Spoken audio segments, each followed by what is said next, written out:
Hello, in this video I'll show you how to remove and replace the rear brake pads on Volkswagen Passat 6. The procedure is similar for all Volkswagen, Seat, Audi and Skoda cars with electric parking brake. These are the brake pads that we're going to be replacing. In order to remove the brake pads, first we need the scan tool to open the brake calipers, and then we can remove the brake calipers.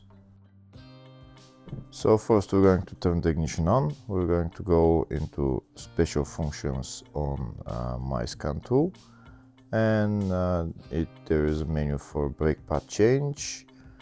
Make sure the battery is at least 12 volts, otherwise it's not going to work. I've already put it on a starter machine so that I'm sure I have 12 volts all the time. You go into other models and then you go into parking brake and then open rear brake calipers. And now you hear the brake calipers, there will be the motor will start working and they will open so that we can replace them.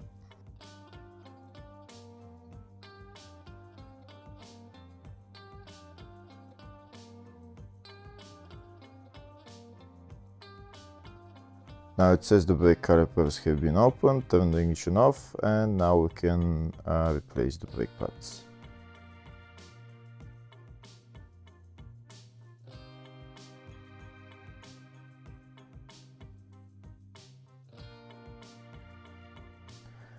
In order to replace the brake pads, we're going to remove the two bolts holding the brake caliper. These are the two bolts. After we remove those bolts, we'll take out the brake caliper. If the video is useful, please like and comment on the video and subscribe to the channel to see more videos like this.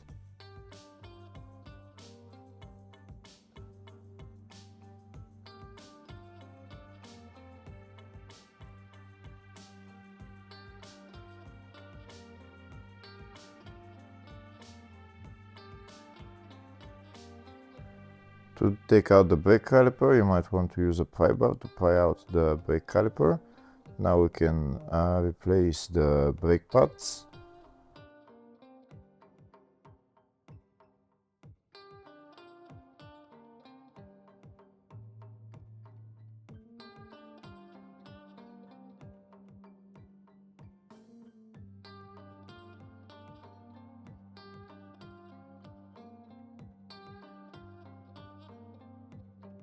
Before putting on the new brake pads, first we're going to use a brake caliper compression tool to push back the brake cylinder all the way. On these cars you don't need to turn the brake cylinder to go in all the way, you only need to push it. So it's much easier that way. Bringing back the brake cylinder is exactly the same on the front brake pads. You just only need to push it in, you don't need to turn the brake cylinder.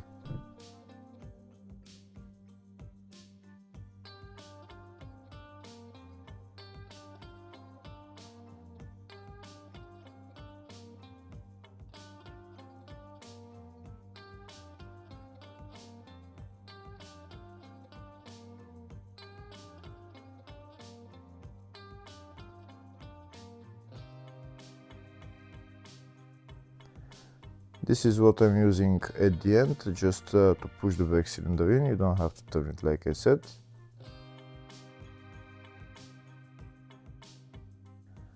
Now we're going to replace these metal things on the brake caliper support. We're going to clean it with a wire brush. And now we're going to put on the new metal things and the new brake pads.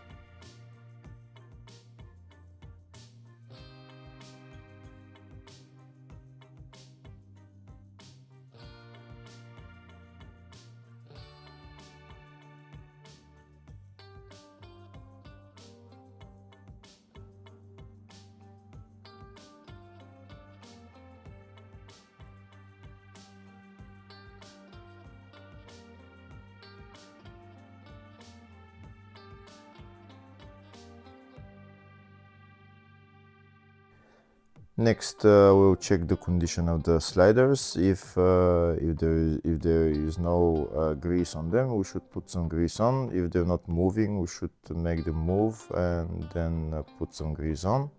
And now we can put on the brake calipers and the two bolts holding it and tighten them.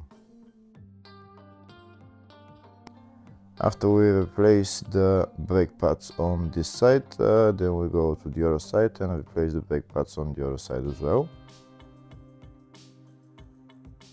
After we replace the brake calipers on both sides, then we can go into the car, turn the ignition on, and then use the scan tool to close the brake calipers.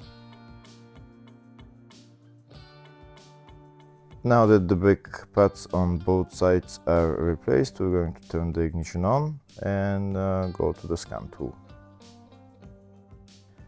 Here in the menu, we're going to press close rear brake calipers.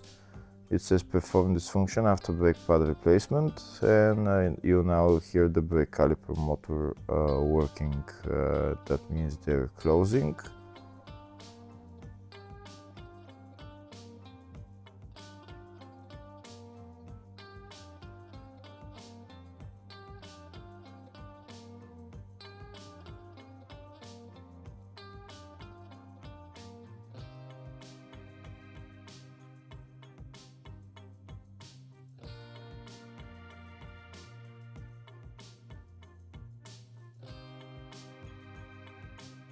Now we're going to go into the car, press the parking brake pedal a couple of times so that it returns the cylinder to normal position, and then we're going to press the parking brake button a couple of times so that it turns off, it stops flashing. Hopefully the video was helpful. Thank you for watching.